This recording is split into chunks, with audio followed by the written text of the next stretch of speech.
Could we be heading to war? Joining us now to discuss what's going on is Alireza Jafarzadeh. He is with the National Council of Resistance of Iran.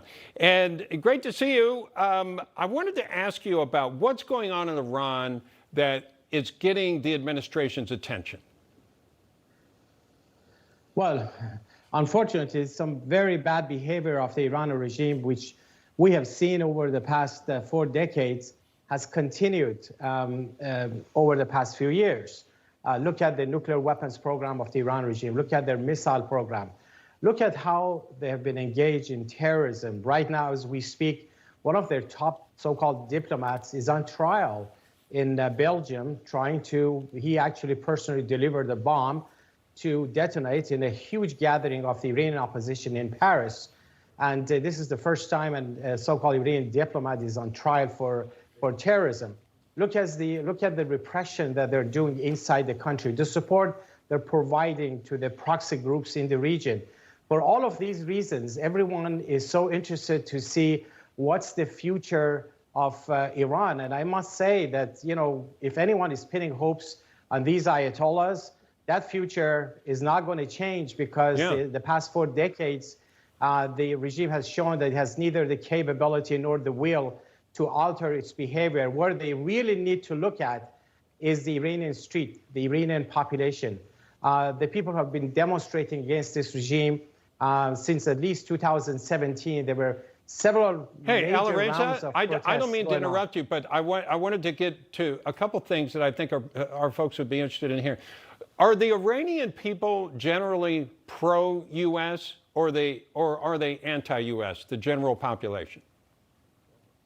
Well, the Iranian people, certainly they're very against the Ayatollahs, very much supportive of the values of human rights and gender equality and separation of church and state, and very supportive of any foreign nations, including the United States, when they stand up on their side. It's very interesting that during the protest acts, despite the huge level of sanctions on the Iran regime, there was not a single slogan chanted by the people against the sanctions or against the United States or anything else, except they were chanting against the Iranian regime. They were chanting against the regime's involvement in Syria, saying, leave Syria, Iran, think about us. Yeah, and my understanding is they are trying to develop nuclear weapons. Do you think we should take action against that to stop them in place? Do you think we should work with Israel to do that, perhaps? What do you think the best approach is? I think the most important element, which is the decisive element, is actually paying attention inside the country, because this is a very unstable regime. This is a very vulnerable regime that, despite all the things they're doing outside of Iran, inside the country, they're very vulnerable because of the population is against them.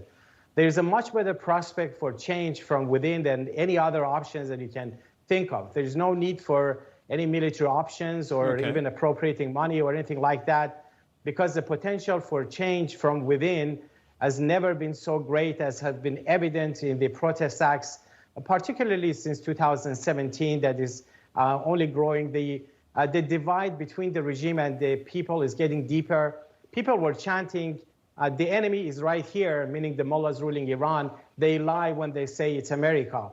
So that's where I would suggest that everyone should pay attention inside the country and the great potential for change from within by the people of Iran. Thank you for educating us on that. I'm sure there's a lot more we could learn from you, and we'll do so in the future. Alireza, great to see you, sir. Great, always to be a pleasure to be on your show, Bob. Thank you. Okay, thank you.